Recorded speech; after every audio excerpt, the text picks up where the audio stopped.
But he bought maybe 12, maybe 18.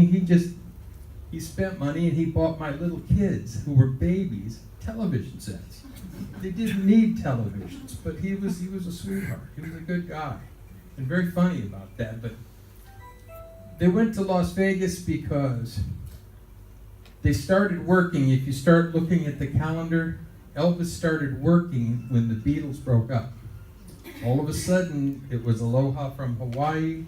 It was the International Hotel. The Colonel knew that the British invasion was strong and that they could not compete. The Colonel was smart enough to know that he had to lay out and wait for those groups to go away. And when they went away, look at the calendar. That's when Elvis said, we're going to work again. And Elvis couldn't wait because he'd been off for 9 years.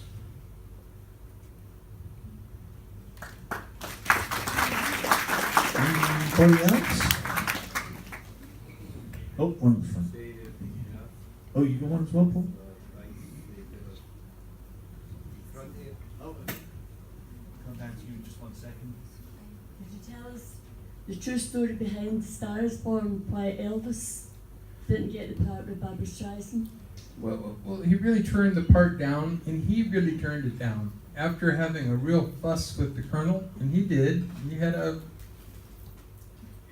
The Colonel explained it to me because I wasn't in the meeting. We were all in Las Vegas at the time when Barbra Streisand showed up, but I wasn't in the meetings. I was in the 4th floor office of the Colonel's. And basically, here's what the Colonel thought. He knew that Elvis would never take second billing to Barbra Streisand.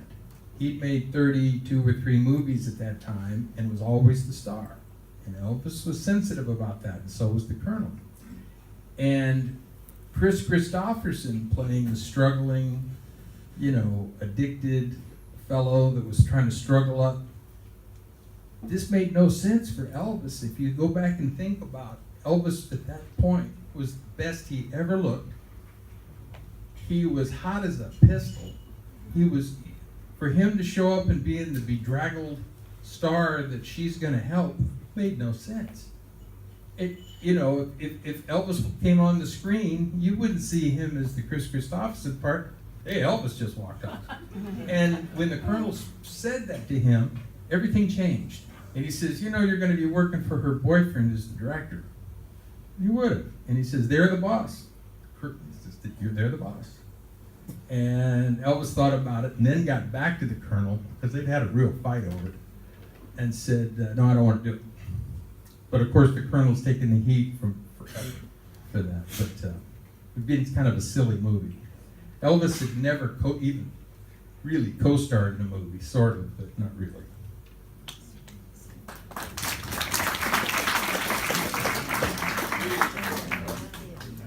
Hi.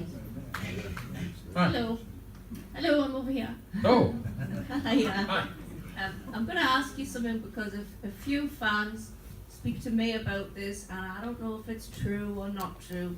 So if any of you guys can answer, if you don't know the answer, that would be brilliant.